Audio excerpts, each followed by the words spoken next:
Hi and welcome to my channel. This has been a long time coming. I've always wanted to start a YouTube channel, but up until now I've been afraid, I suppose. So this will be a fresh new start for 2016. I hope everyone had a good New Year's Eve and New Year's Day. Everyone was safe. So I just want to talk a little bit about goal setting and goals for 2016. Every year people make resolutions and want to change things, and I think that growth and growing each year is always good, but making sure that you're doing it physically, mentally, and spiritually is always the key thing. So I just want to share a little bit about the things that I want to be held accountable for in 2016, and that some areas I would like growth in. So I did jot down a little bit of some notes of things to keep in mind for myself as I'm making goals. So one thing I know specifically for me overall was a goal in 2015 was I had a lot of professional goals. I am within the health profession. I graduated from my undergrad degree in 2012 and then my master's degree in 2013.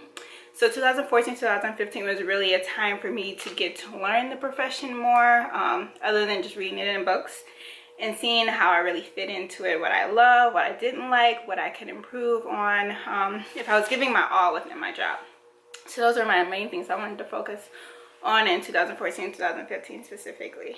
But for 2016, I want to do more of tuning into myself. I feel like I let a lot of things go to the wayside and I wasn't really focused more on my own concerns or maybe meeting needs that weren't necessary. So really cutting back and finding things that are what's really important for me in 2016. So I made a list of some goals that I did want to achieve.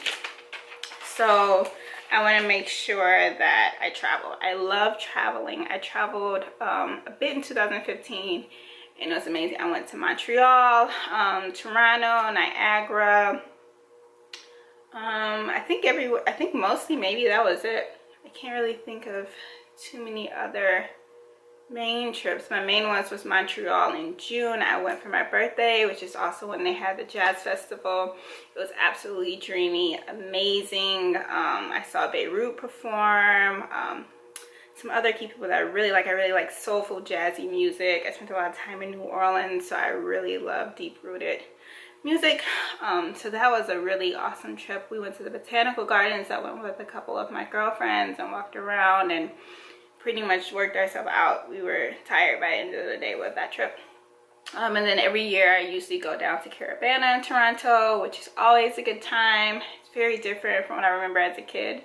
Now being as an adult and going, a lot of things have changed, but it was really fun. So traveling is what I really want to do. I would love to get back down to New Orleans this year. My family is from Louisiana, or my dad's side is at least. And then as well, I want to go to South America. My mother is Caribbean. She is from Guyana, so all the Guyanese people. Whoop, whoop, whoop, whoop. So I want to make sure I go. My grandparents go usually every year because they have a home there. But the past couple years I was in school, so I wasn't able to go as freely as everyone else in my family could go multiple times throughout the year just to visit. So that's something I want to do. I want to go back and do maybe like a mission trip. Bringing along some clothing or some items, things like that that'll really help out within the country. So it'll be nice to see. The last time I was there was in 2008. It'd be really nice to see the difference because there is new presidency, so there's new leadership in the government as of right now, so that would be really awesome. Another goal that I would like to do professionally would be to passing my licensing exam. I took my license exam for the LLMSW or LSW, depending on what state you are in, right after graduation.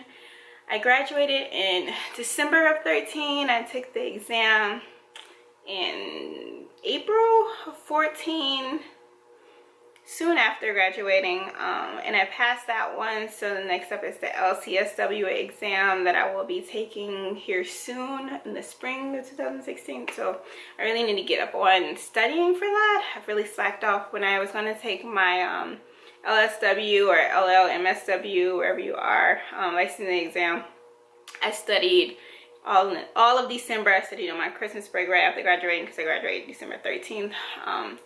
I studied through Christmas, New Year's, all the way up into Valentine's Day, and that's when I moved. I relocated from the south to the north again, and I kind of just stopped studying. I was studied out. I just went to work, get my job done. So then I went ahead and I paid for the exam before I had moved in February. So I said, well, I might as well go ahead and take it. So in April or so, I decided to go take the exam. And I didn't study. I tried studying the night before. That didn't happen. So then I took it. I passed. Luckily, I passed. So for the next one, I really want to get on top of studying for that exam. Take some classes or some things that I want to do. I want to read 3 books. So I went to my nearby library because it's always free. I love Barnes and Nobles, but sometimes you can just do something for free. Why not save some money while you're doing it? So I got a couple books. When I was at home over Christmas or New Year's break, I took off for the holidays, so I was off for over like a week. I saw this book at my mom's house, My Utmost for His Highest. She had a smaller version, and I grabbed it to read it, but we got busy with family and traveling that I just didn't get around to it. So I was watching Dulce here on YouTube, and she had the book, or she received the book for a Christmas gift, and it reminded me that is what I wanted to do. I wanted to read, and I needed a devotional, so I went to my nearest library and picked this up. So this is a Christian book. It is a devotional, a daily devotional from what I know about it, so I think it will be really good to keep me focused spiritually, because sometimes we get really busy and it is hard to want to read the Bible on your own or things like that. So I really want to grow back in that area and getting back into the habit of doing those things and staying grounded in that. And then I went looking around. I love the library. I'm usually there all the time. It's my thing. But I tend to get books that are like kind of deeper, darker, mystery books, things like that. Anything that's different from my real life. But I wanted some really feel-good books in 2016. 2016, I'm claiming it as my Ruby year. I'll tell you what that means a little bit later, but I really want some feel-good things, some happy things, some good blessings to come into my life. So the librarian suggested 2 books. This first one is called A Man Called Ove, and she explains it's about a really old man who's pretty grumpy, and there's a family who lives nearby. I think the lady is Hispanic, Peruvian, and she really tries to win him over. So she said it was really funny and really hilarious, so I'm going to give this one a shot. And then the book, The Rosie Project. So when I walked by, I saw this one, and I thought about it, and I was like, maybe not. So I think it's about a man who is a geneticist, and he wants to create his ideal woman or wife, and he finds a woman named Rose along the way, and she's pretty much everything he wanted, except it's nothing that he wanted, if you guys know what that means. So I guess it's supposed to be really funny. It's a romantic novel, really funny, different turns into it. So I'm gonna give these 2 a shot. And then I'm going to definitely each day try to stay up on top of this book. So those are the books that I'm going to be reading. I also want to lighten my closet and my bedroom. When I mean lighten, I don't mean like take or give things away. I'm pretty much, I try to be a minimalist, even though it's probably hard to notice with all of this going on in the background. But I love plants, so I have plants everywhere. But I really want my bedroom to be lighter. I have a thing for deep, dark colors and orange, black. I love deep purples, deep reds, anything deep, but pink is my favorite color. But I tend to gravitate towards deeper, darker tones, colors, things like that. So my bedroom right now is pretty dark. It's a dark red, dark brown. There's some magnolia flowers, but it's pretty overall. It's dark, so I think I want to lighten it up. So I'm gonna get some things, maybe change my comforter to a cream or a white. I'm really afraid of the white getting it dirty. I wear makeup. You know, when you wear makeup and you touch things and your brown skin, you tend to get things brown as well. It just comes with the territory. So I'm gonna give it a shot, or maybe try a nice like lilac color, but I definitely want to brighten it up, or pale pink could be good. So that's some things I want to do. Exercise and diet. So since graduating from grad school, I've put on about 15 pounds maybe. You know, yeah. So I think that really has come from having like an office job and sitting down a lot, not walking around the campus, not being stressed out. I'm not exactly a stress eater. When I'm stressed, I tend to eat less. So when I'm really happy or things are just going whatever, or boredom, I am a boredom eater. It's a struggle. To move to a new city, not really knowing a lot of people in the beginning, that was probably a little bit of that going on, just eating just to be eating. So I really want to get back on top of that. I've been a member of a gym for over a year now, and my weight has pretty much stayed the same. I lost 10 pounds. That reminds me, I went to Vegas last year as well. I don't know how I forgot that. I went to Vegas and I went to Phoenix. So I lost 10 pounds when I went to Vegas. I went to Vegas last year, 2015 in April. And I was doing good all the way to Montreal, and then July hit and the weight just came back on. But I think that was mainly about some medicines that I was on. So since January, I finished everything up until January 1st. So December 31st is when the last time I think I took that medicine. So moving forward, I'm going to clean out my system. I am looking to do the lemonade diet or the master cleanse diet to clean out some of that out of my system and start afresh, lose some of this weight, and just really overall just be on a journey about my skin, my hair, all those girly things that you want to keep on top of your figure. Because I mean, if you put on weight and you feel good at your weight, then that's awesome and that's great. But I feel okay, I feel fine. I think you also have to learn how to accept yourself at no matter weight that you are, because being a woman, it's going to change and it's going to fluctuate. Like, there's no way around it. It comes with the territory. But I do think as owning and being your best self, I never want to, when I get married or when that happens, to look at my spouse and say, well, you know, back in the day, I used to be like this, and this was tight, and this was, and then he's looking like, okay, well, it's not how it is now. So I never want to not be at my best self, which it happens, but the ideal is not to be like that. I always want to look at myself as competition. I don't feel like looking at other people. So it doesn't help. I have friends who look like they haven't gained any weight since graduating, but their body shapes are much different than mine is. I am a bit curvier, like it or not. I am top heavy, hip heavy, middle section it's okay. I don't really gain weight there, but my boobs will definitely swell up. My arms tend to get bigger, my thighs and my hips get really big. And some people say, oh, I wish I had your problems, I wish, but the glass is always half full, because when you look and you're like, oh, you're so muscular, you don't seem to gain any weight. So everything comes with something. So I really want to be at a size that I'm happier with. That I just have a ton of clothes in my closets, and let's be honest, I'm cheap and I don't want to keep buying new clothes. So losing some weight will also be an ideal, but if it doesn't happen, I would love to just maintain my size. Going up more to me would not be the best thing, but if I can stay the same, hey, it's the same. Or if I could lose, that would be great. So some of those things there. Yeah, so, and then as well with my diet, I think what I'm doing, I joined a belly dance class because I do not like exercising. It's not my favorite thing to do. I would much rather be doing something else. But I do like that I feel anxiety relief when I exercise, but overall, I don't just, that's not my key point. And my highlight of my day is to go to the gym. But I love things that are exercising without actually having to do it. So when I was in high school, I did a lot of dance. Even before high school, ballet, modern dance, tap. I've always been in some type of dance or cheerleading. So I really enjoy those type of things and do it for hours, and you don't feel as though you're actually working out because you're having so much fun. So belly dance, I think, will be something like that for me. It's fun, it's lighthearted, it's sexy.